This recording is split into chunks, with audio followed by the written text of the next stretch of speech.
Maintenant, une seule question. L'Europe, combien de divisions pour faire respecter un éventuel cessez-le-feu entre l'Ukraine et la Russie et pouvoir assumer tout ou partie de sa défense? Je pose la question à l'invité de la matinale. Bonjour Michel Goya. Bonjour David. Vous êtes ancien colonel des troupes de marine, expert militaire et historien. Vous avez publié il y a 2 ans une histoire immédiate du conflit en Ukraine chez Perrin. Et vous tenez une chronique régulière sur votre excellent blog, La Voix de l'Épée. Michel Goya, quelle réflexion vous inspire la rencontre et les conclusions variées de la rencontre d'hier sur l'Ukraine à Paris? Écoutez, cette rencontre elle a le mérite d'avoir lieu, mais effectivement, comme vous l'évoquiez en introduction, elle expose en réalité plus de division que d'union, que de cohésion, on va le dire. C'est quand même un petit peu danse avec les flous, quoi, de toute cette affaire. Et c'est effectivement, c'est un peu, j'allais dire révélateur, non, parce que personne n'est surpris, de l'état de l'Europe en tant qu'entité politique, on va dire. Vous expliquiez, Michel Goya, la semaine dernière dans l'Opinion, le journal L'Opinion, que sur le terrain, l'avantage russe n'était pas décisif. C'est peut-être maintenant qu'il faudrait soutenir l'Ukraine si on voulait obtenir des concessions de Poutine. Finalement, il y a un désengagement au pire moment. Au pire moment, je ne sais pas, mais le fait est que, effectivement, sur le terrain, on assiste à une situation de blocage, que les Russes n'avancent plus. Alors, c'est peut-être tout à fait circonstanciel, c'est une sorte de pause opérationnelle et ça préjuge pas de l'avenir, mais il y a quand même un certain nombre d'indices qui montrent que le rapport de force, quand même, c'est un petit peu équilibré et que, globalement, les Russes sont pas forcément en si bonne position que ça. Donc, oui, il y a une première stratégie qui pourrait consister, je parle de la part des Ukrainiens, de continuer le combat en se disant, finalement, sur l'année 2025, les Russes sont en train de s'épuiser, ils épuisent leur stock de matériel, etc. Enfin, on a un certain nombre d'atouts. Peut-être que on peut obtenir quelque chose, que le rapport de force peut basculer peut-être un peu en faveur des Ukrainiens au cours de l'année 2025 et obtenir quelque chose. Maintenant, l'effort ukrainien, il peut se maintenir que s'il y a un soutien occidental et notamment un soutien des Américains. Or, les Américains sont dans une position où ils lâchent en réalité l'Ukraine. C'est leur intention. D'un point de vue économique, Donald Trump résonne un homme d'affaires. Quand il parle affaires étrangères, pour lui, c'est affaires tout court. Donc l'Ukraine, c'est c'est un produit peu rentable dans un secteur, l'Europe, qui est peu porteur. Donc ils s'en débarrassent. Et donc à partir de là, ce sera très compliqué pour les Ukrainiens d'espérer plus que ce qu'ils ont actuellement. Donc ils sont plutôt dans un mode où ils essaient de marchander un petit peu l'arrêt des combats, enfin essayer dans ce grand marchandage qui est en cours, d'obtenir le maximum. Mais pour eux, le maximum, c'est d'avoir ce qu'on appelle des garanties de sécurité, c'est-à-dire une capacité à dissuader la Russie de recommencer l'aventure. Michel Goya, est-ce qu'il y a un calendrier des livraisons de matériel et d'armes à l'Ukraine? Est-ce qu'ils ont, un délai d'ici l'épuisement de leurs ressources militaires? Écoutez, il y a un certain nombre de choses. D'abord, il faut rappeler qu'il y a 2 grandes sources, bien sûr. Il y a la source européenne qui continue. Alors c'est toujours un peu chaotique, mais ça continue. Les envois continuent. Les Américains, eux aussi, se sont engagés sur un certain nombre de livraisons déjà dans l'année précédente. Donc là aussi, ça continue. Donc ce qui est déjà acté va être envoyé. Maintenant, la question, c'est pour la suite, quoi. Et c'est quand même une grosse inconnue. Les Américains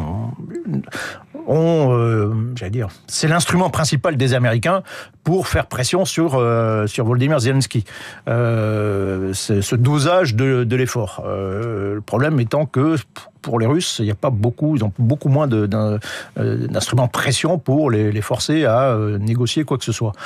Donc on est plutôt du côté européen, du côté ukrainien, de la part des Américains, un peu sur le bâton, quoi, la menace du bâton, et du côté des Russes, Donald Trump est très, très clairement du côté de la carotte, quoi. D'emblée, c'est quand même assez nouveau. Il a, offert un plat de carottes en cédant pratiquement à toute toutes les demandes de la Russie. Comment vous interprétez d'ailleurs cette bonne volonté de Donald Trump? C'est cette obsession de la paix, c'est la possibilité de reprendre des affaires avec la Russie, c'est une admiration secrète pour Vladimir Poutine. Comment vous percevez cette bonne volonté américaine en direction de la Russie? Il y a un peu de tout ça, hein. C'est-à-dire que je pense que d'abord, oui, comme je disais tout à l'heure, pour lui, c'est pas une région, l'Europe en particulier, c'est pas une région stratégique, c'est pas l'essentiel. Voilà, l'essentiel. S'il faut avoir un ennemi, en tout cas, ce sera la Chine. S'il faut choisir un ennemi, c'est la Chine. Et s'il faut investir dans un secteur porteur, ce sera l'Asie et le Pacifique.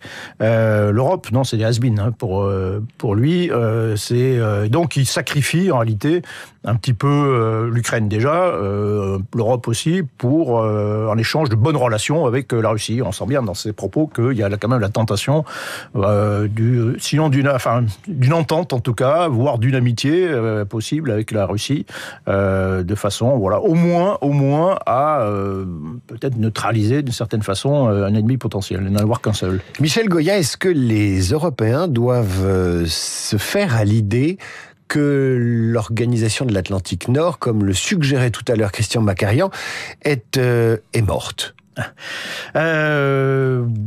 Oui, alors en sociologie des organisations, on appelle ça de l'inertie consciente.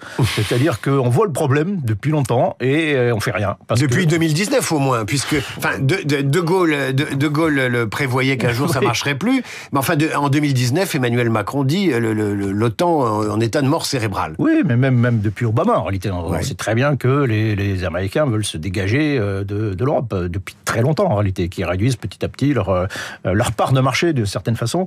Là, la rupture est peut-être un peu brutale maintenant, elle s'accompagne aussi d'une rupture un peu plus idéologique. Mais oui, on voit ça venir depuis longtemps. Mais encore une fois, les efforts sont tellement importants pour essayer de faire face au problème qu'on laisse faire, quoi. Et on se dit, bon, ok, allez, on va... on temporise. On temporise. Mais il faut bien comprendre que les Américains aussi n'ont pas forcément l'intention de quitter l'OTAN. L'OTAN, c'est un instrument merveilleux pour maintenir une influence sur l'Europe, pour empêcher déjà, justement, à partir du moment où vous avez l'OTAN, vous ne pouvez pas avoir d'autres organisations militaires intégrées véritablement européennes. Donc c'est pour eux, c'est à la fois une source, même une source de profit. Hein.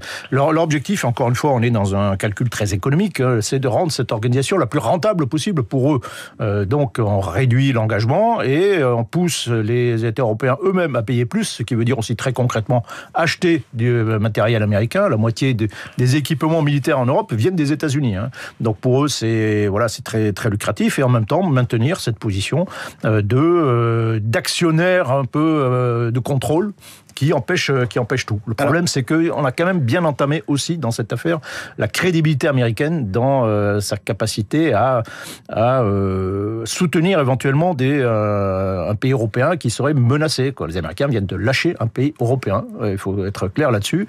Et donc ça peut induire quand même un peu le doute sur la crédibilité de l'assurance américaine, de la protection américaine pour tous les autres. Vous voyez une issue pour l'Europe en matière de défense évidemment le serpent de mer de la communauté européenne de défense, dont on parlait autrefois. Aujourd'hui, est-ce qu'il y a une possible concentration des moyens? Est-ce qu'il y a la possibilité d'une union européenne sur les moyens mobilisés pour assurer sa propre sécurité et éventuellement aller maintenir la paix quand il y aura un cessez-le-feu entre l'Ukraine et la Russie? Alors, dans le cadre de l'Union européenne, non, il faut être clair, c'est à peu près impossible. Trop de monde, trop de divisions, trop de visions des choses différentes. En revanche, ce qu'il est peut-être possible de faire, même certainement possible de faire, c'est une sorte de coalition ad hoc, c'est-à-dire que des pays européens importants, comme la France ou le Royaume-Uni, peuvent s'entendre entre eux, faire une petite coalition sur un sujet précis. Hein. Une coalition militaire, c'est toujours globalement face à une menace, hein, face à un ennemi, ou au moins une menace quelconque. On peut, notamment avec les Britanniques. Les Britanniques, on fonctionne sensiblement de la même façon. Curieusement, ils ne sont pas à la remorque de Donald Trump, les Britanniques, sur ce coup-là. Oui, alors les Britanniques, notamment sur la question de l'Ukraine, ont toujours été beaucoup plus volontaristes. C'est même le pays européen le plus volontariste, certainement, avec les pays baltes, du moins dans l'Europe occidentale, ceux les plus durs, les plus volontaristes et les plus anti-russes, les plus opposés à la Russie. Ça, c'est traditionnel. Donc, de ce point de vue, ils sont pas forcément suiveurs, effectivement, complètement des États-Unis, et particulièrement des États-Unis et de Donald Trump. Michel Goya, Trump, selon le Financial Times, aurait accepté l'idée d'un retrait des forces de l'OTAN présentes dans les pays baltes pour obtenir un deal avec Poutine. Est-ce que c'est plausible ? C'est plausible, effectivement. Les pays baltes, c'est un sujet très sensible. Les Russes disent, mais attendez, quand on parle de la menace pour eux, de l'extension de l'OTAN, hein, c'est un peu, là aussi, c'est un vieux serpent de mer, c'est un grand fantasme. Mais ils disent, mais écoutez, voilà, avec les pays baltes, vous avez des avions américains qui sont à quelques centaines de kilomètres de Saint-Pétersbourg, qui peuvent frapper. Donc vous avez mis l'armée américaine au cœur de la Russie, pratiquement. Donc ça, c'est absolument intolérable, c'est une menace, etc., etc. Et donc, très concrètement, enlever les troupes américaines des pays baltes, oui, c'est un geste en direction de Poutine. Alors, mais en revanche, mettez-vous à la place des pays baltes, dire, bon, ok, finalement, la fiabilité, de la crédibilité, enfin, la fiabilité de l'alliance avec les États-Unis, bof, quoi, hein, ça prend quand même un certain coup. Michel Goya, une dernière question. Si on lit les journaux aujourd'hui, et notamment les journaux en France et en Europe, c'est l'Europe unie militairement ou rien, la solution.